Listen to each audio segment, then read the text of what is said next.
Thanks to the support as a channel member, AD Richardson. That's right, Mrs Wearmouth. We are off to Wembley today for the FA Trophy final. Yeah, that's the one I've been calling the Fat Cup. Yeah, it's to do with how it's abbreviated. Don't worry about it. But we're in the final. This is our, hopefully, last chance to win this competition if we go up this year. Day out at Wembley's always nice. Yeah, hopefully we'll come home with a trophy.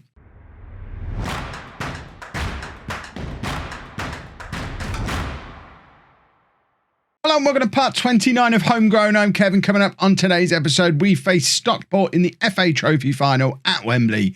And we're also away against Halifax back in the National League, a National League where games are continuing to come thick and fast. We are 4 points off the top of the league, now only with 4 games in hand, and we are very much reaching the business end of the season. I've just noticed there's only 23 teams in this division.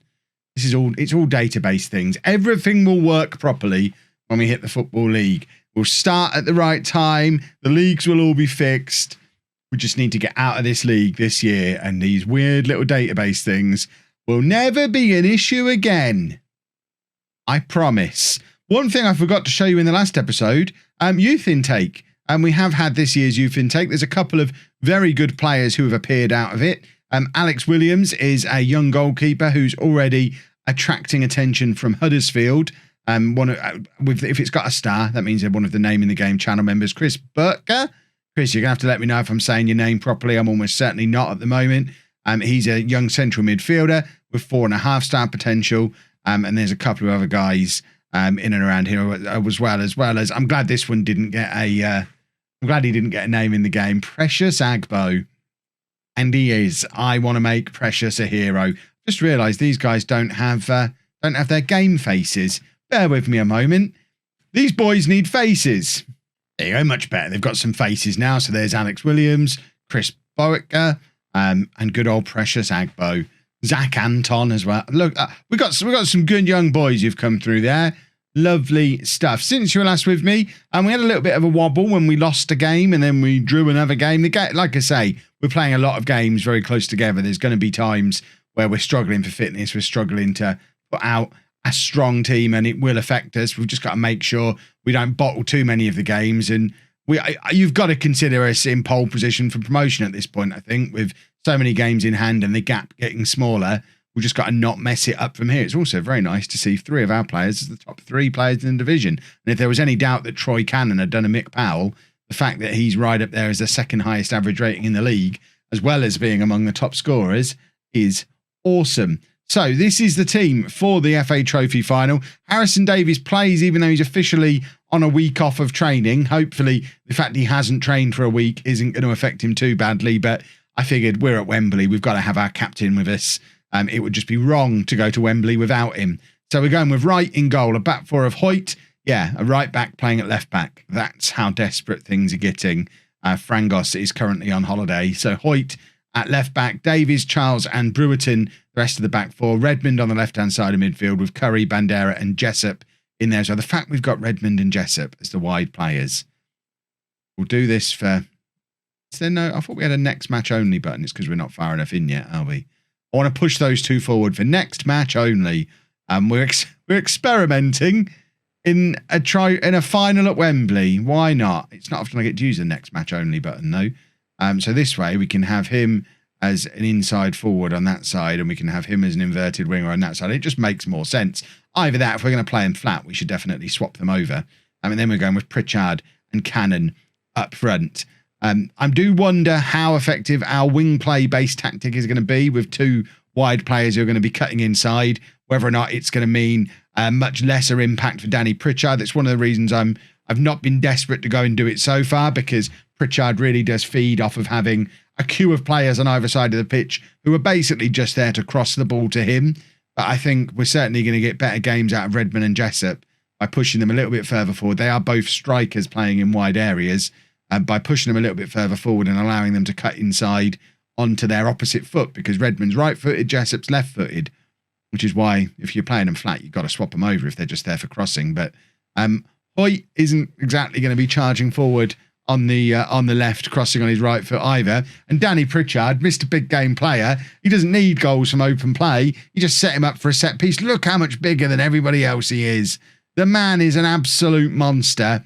And he's got a goal at Wembley under his belt now. That's a goal against Manchester City at the Etihad and a goal at Wembley for Danny Pritchard now, for a guy who's really just a big old lump.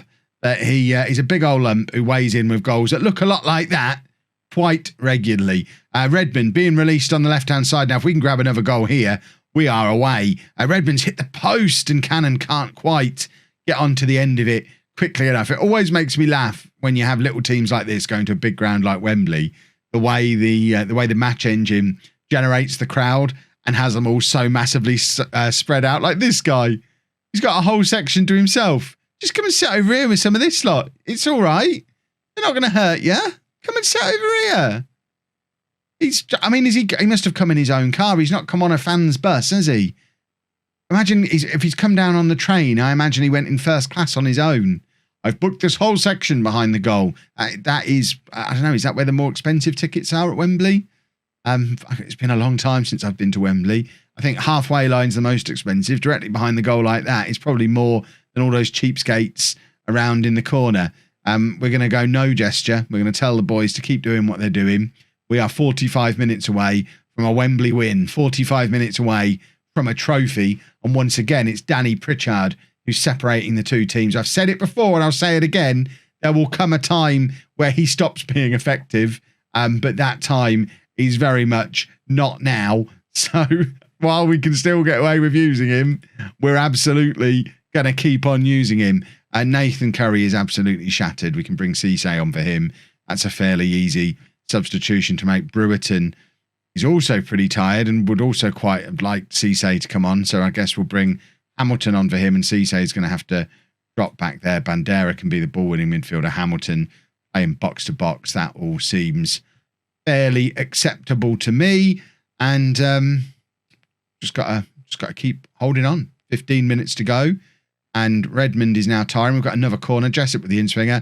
I thought it was going to be the other one of my aerial threat duo, but Davis heads a little bit wide. And I think we are going to take off Redmond now as the final change. Terrell Whitaker's going to come on and just slots perfectly into that position. He's a right footer who can play on either wing, and he can just come on and play the inside forward exactly the same way that that Redmond was doing it before. Davies with a long throw, looking for Whitaker. It's caused chaos in the area. It falls to Bandera, who's played it across to Cisse. Someone just needs to have a shot here, I think. He's played it beautifully into Jessup, and it goes over, and we've got another opportunity from the corner, and it's going to be Jessup looking for the in-swinging slam dunk corner again. He's found Danny Pritchard, but this time the header isn't quite as accurate as the one before, and it ends up going wide.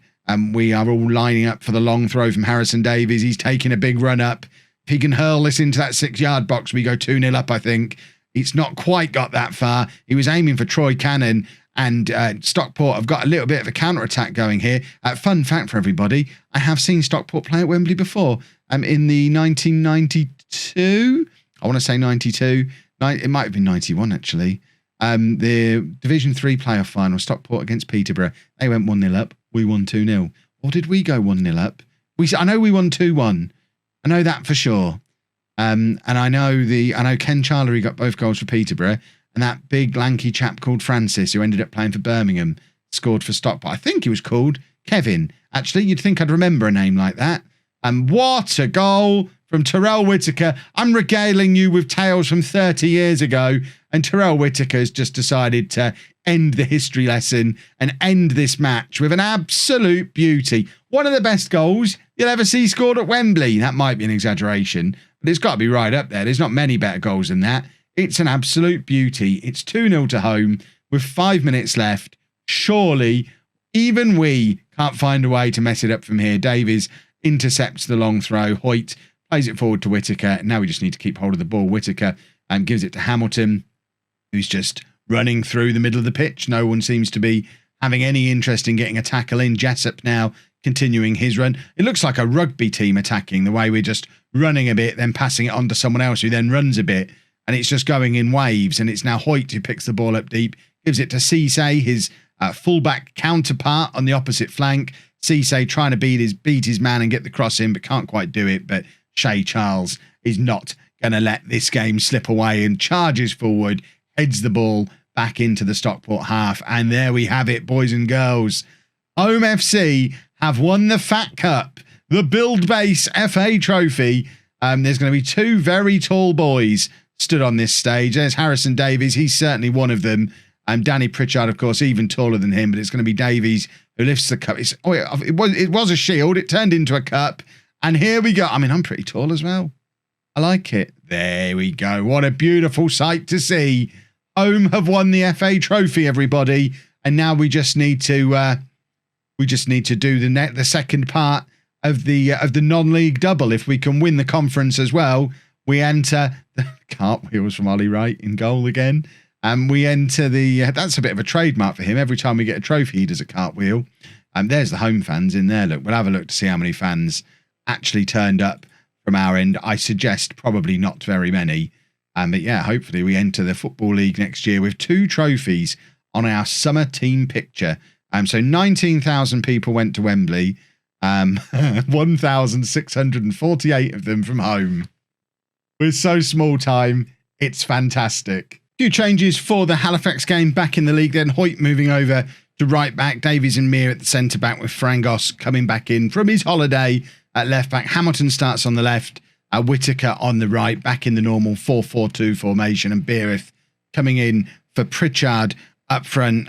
Lots of tired players. Pritchard, definitely one of them. Shay Charles, also very, very tired. So fingers crossed, we're not going to break any of our players. Just realised I've still got my noisy old fan on, so hopefully that wasn't making too much noise. Right, pump fists. We're in a great position. Go and finish the job. A win here could put us very, very close to top of the table Chesterfield with 4 games in hand still remaining. So they must have played again while we were gallivanting off at Wembley. So we've actually got a massive opportunity because it looks like they played but didn't actually get any points from it because we had a 4-point gap with 4 games to play before. A win here, it's a 1-point gap with 4 games to play. And surely we're about there. And Micah Beereth with his 18th goal of the season, I was writing him off a few episodes ago. He's got a very real chance of finishing as our top scorer once again this year after coming back to life in the second half of the season. Now he's competing with Cannon and Pritchard for a starting spot.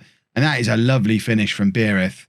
And that does put us, 2 points behind Chesterfield with 4 games in hand.